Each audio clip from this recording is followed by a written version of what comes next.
Welcome to a brand new episode of Open Air with Tom Remington. And today, I want to talk about a little bit about what's going on in the world, but also about a book. It's an old book. Don't know if you're familiar with it or not.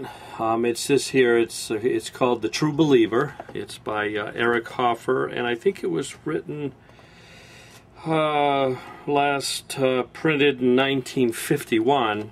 Of course, right after World War II. And what it is, it's kind of a collection of thoughts by Hoffer, and it says right on it, thoughts on the nature of mass movements. And an acquaintance of mine recommended that I read this book a long time ago. And so I got a hold of a copy, and I did read it, and I'm actually rereading it at the moment, which prompted me to share some thoughts and whatever with you today. When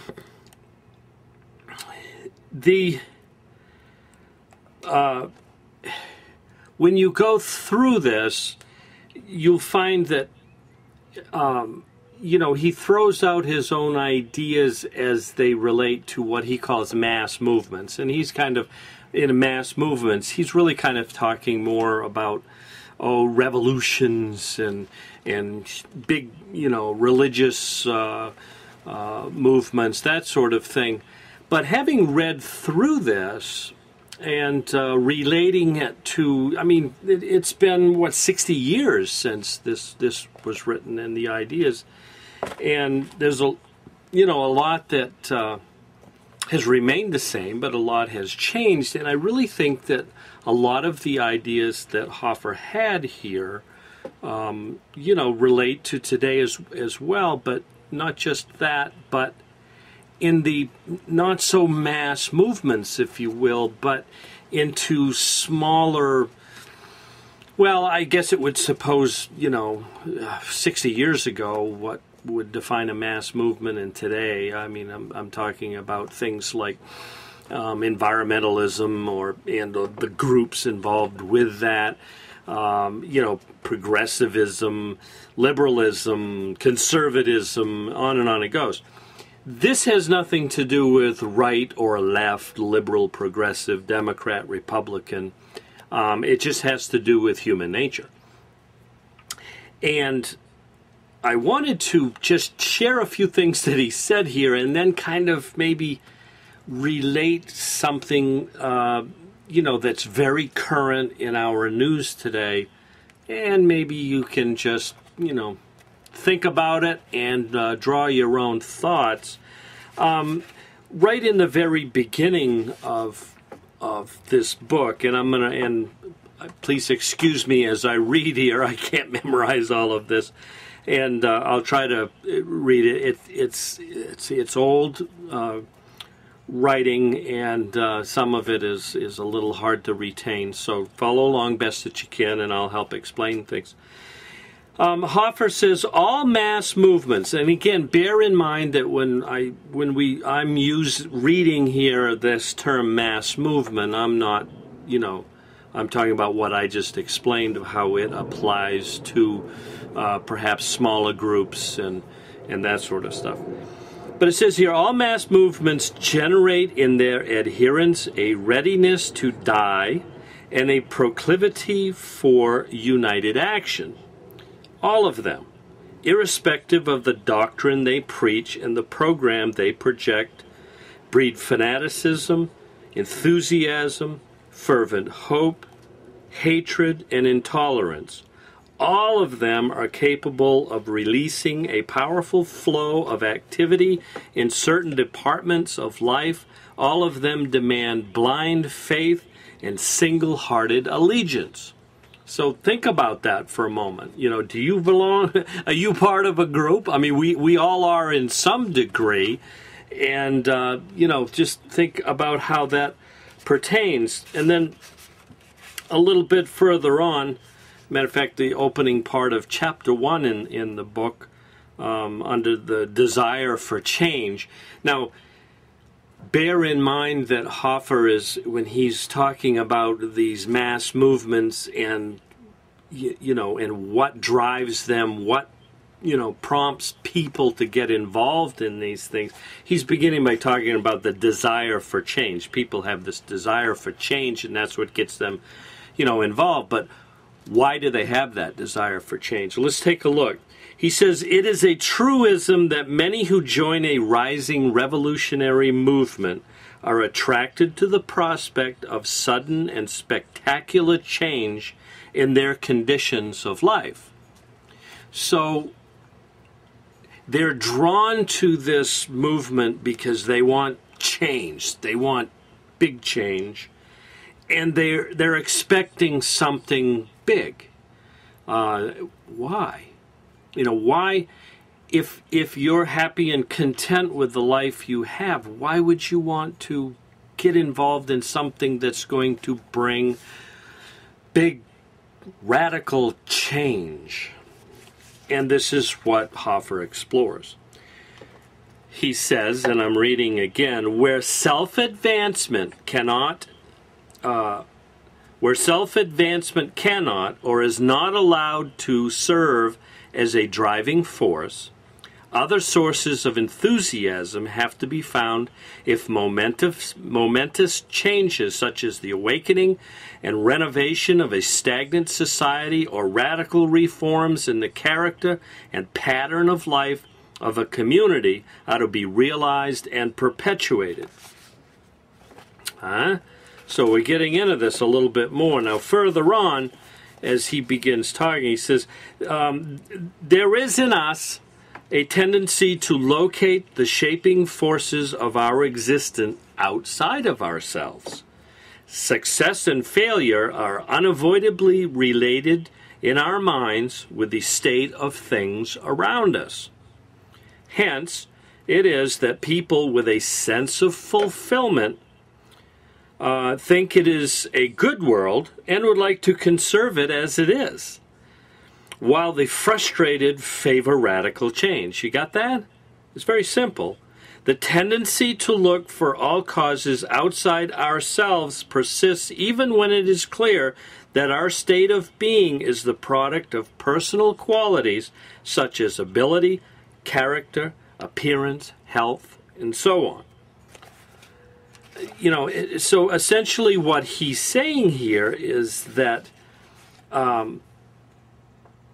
people who are dissatisfied with themselves, they see their life as, they're not happy with their life. I'm not going to put words in his mouth, but they're not happy with their life. And the only way that you and I know that we can change our lives is we change it ourselves. It's that self-determination. But our society today doesn't teach our children. We as parents don't teach our children. It's not even encouraged in our society to teach independence, to teach people to be self-sufficient. Who do you call on? When you're in trouble, who do you call on? The government? Okay? Or do you call on yourself?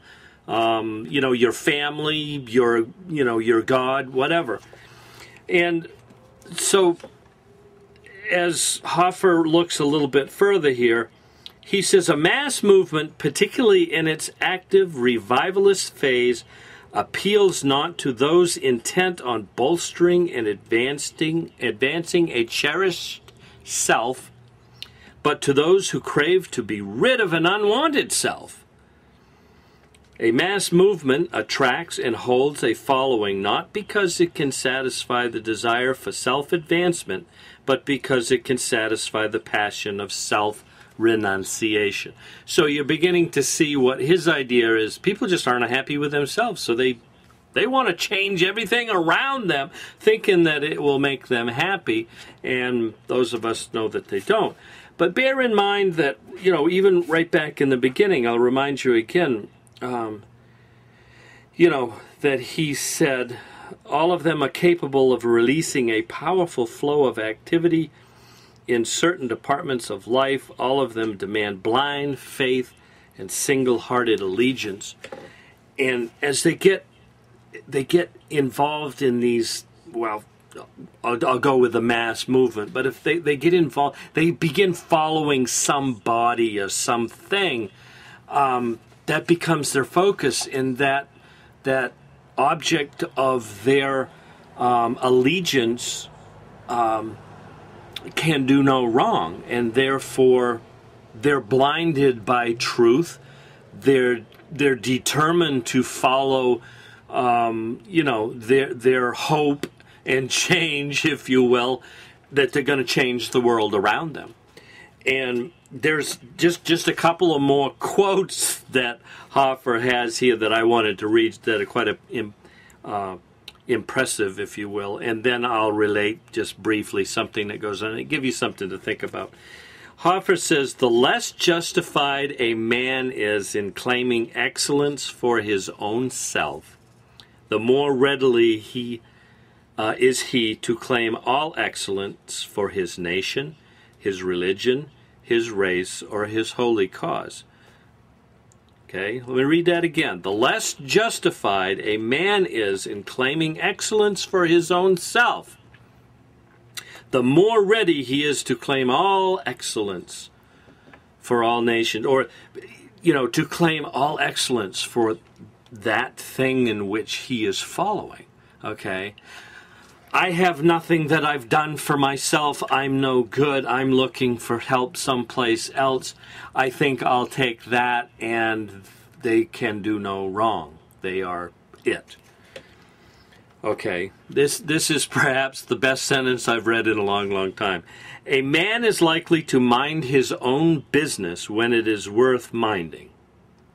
Okay? When it is not, he takes his mind off his own meaningless affairs by minding other people's business. This minding of other people's business expresses itself in gossip, snooping, and meddling, and also in feverish interest in communal, national, and racial affairs. In running away from ourselves, we either fall on our neighbor's shoulder or fly at his throat." And it really is quite true. When you look at this, if you're honest and you can see things honestly, and that's part of the problem. Unless you're an independent person, an independent thinker, it's almost impossible for you to see the truth when your focus has become so much away from yourself, and you're looking for everything around you to make your life meaningful, and yet you have no meaning in your own life. It's like part of the old saying that says, you can't love another person unless you learn to love the person that you are. Once you've done that, you've found self-meaning. You have a reason to be independent, to be an independent thinker, and to work at improving yourself, okay? And not depending on everybody else and all of these people who aren't really interested in your well-being, to do that.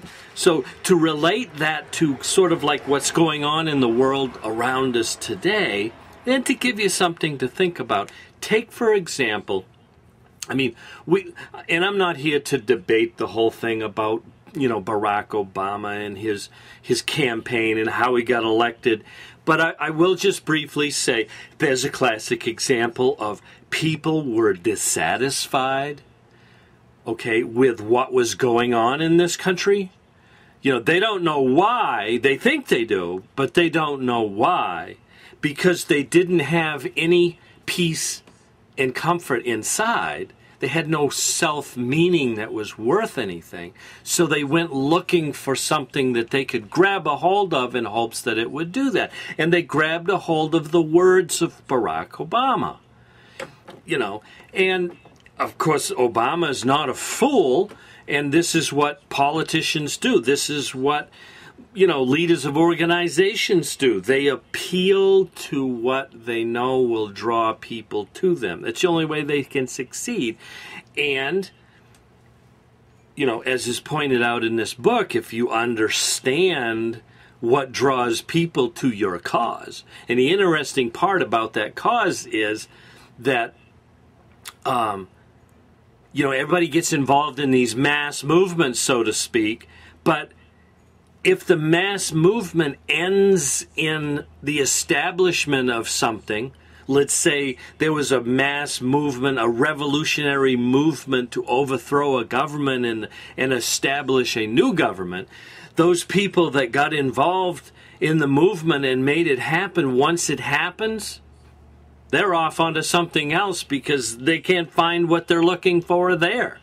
But anyway, so recently we learned that by the news, and I'm not here to debate the accuracy of the media, only to say that the media and those who perpetuate it and report the news are also part of this mass movement, if you will, looking for and searching for answers outside of themselves. So, but we learned that supposedly our military forces found out where Osama bin Laden was hiding, and they went in and they killed him. Now, it seems that, well, I won't get into that. I said I wouldn't, and I won't. Okay, so, but there was information presented to the people.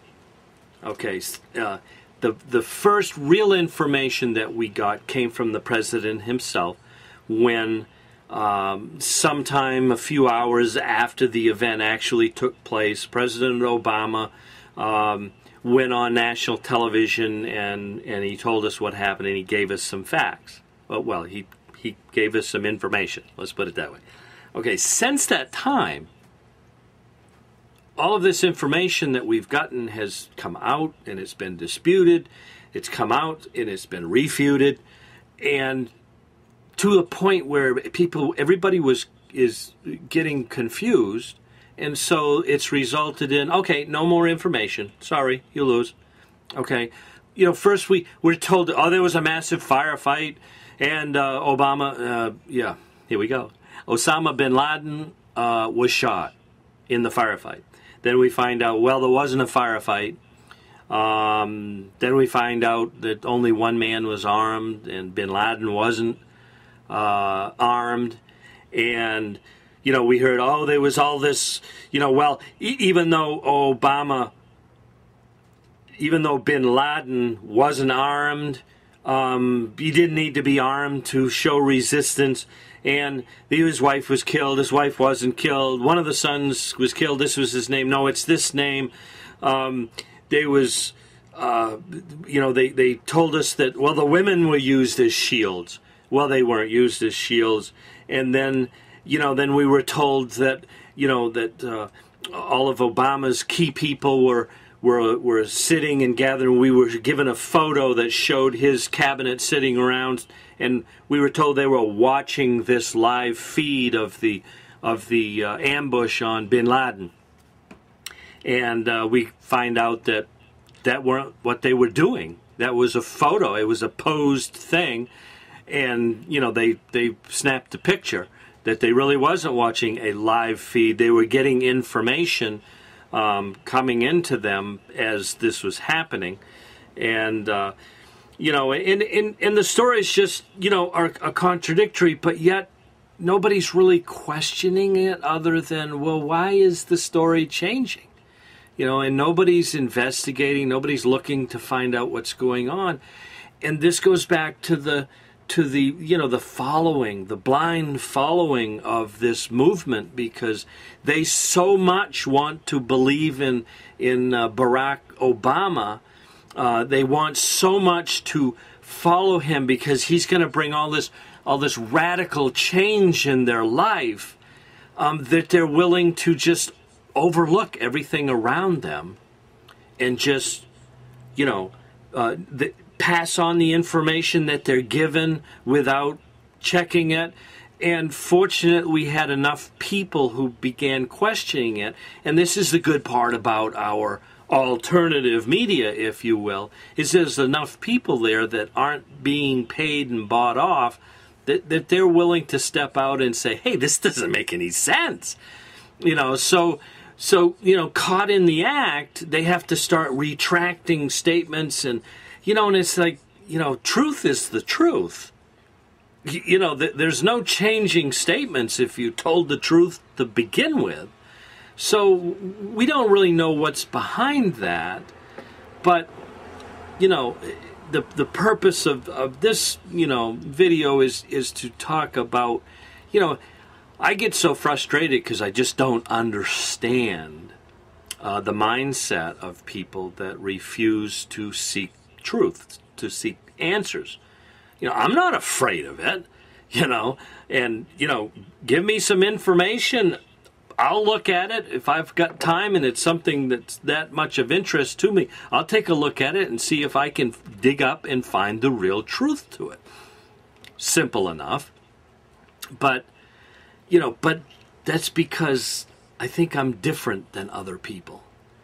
I think that I am an independent thinker. I want nothing from anybody. Okay?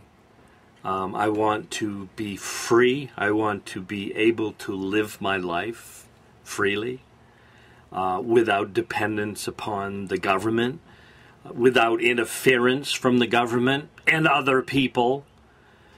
And thus, I don't consider myself a candidate for that kind of a mass movement, or any kind of a mass movement, actually, because I've been asked several times, oh, you need to lead this group and do this. Like, nah, I don't think so. I will do my thing, and if anybody's interested in it, they're welcome to follow along and listen and participate. So anyway, that's my spiel for today. And you see, this is a little longer video because I got permission from YouTube to run a little bit longer videos, and you're probably going, oh my God. But sometimes I find that 10 to 15 minutes isn't quite enough to get out what I'd like to say. And so if you have a chance, seriously, if you have a chance, pick up this book, The True Believer, Eric Hoffer. And let's see, I got mine, I think, through Amazon. And I think it was, let's see, it was originally published in New York, Harper and Row in 1951. And so go in and look, see if you can find it. And I wouldn't call it a Bible, but it does help give you an understanding, a better understanding of what works in people's mind that do these things, that follow groups, organization, environmentalism, wolf lovers, animal lovers, the list goes on and on and on and on and on and on and on and on, and you think of it, and there's an organization for it. But anyway, thanks for joining me, and join me next time right here on Open Air with Tom Remington.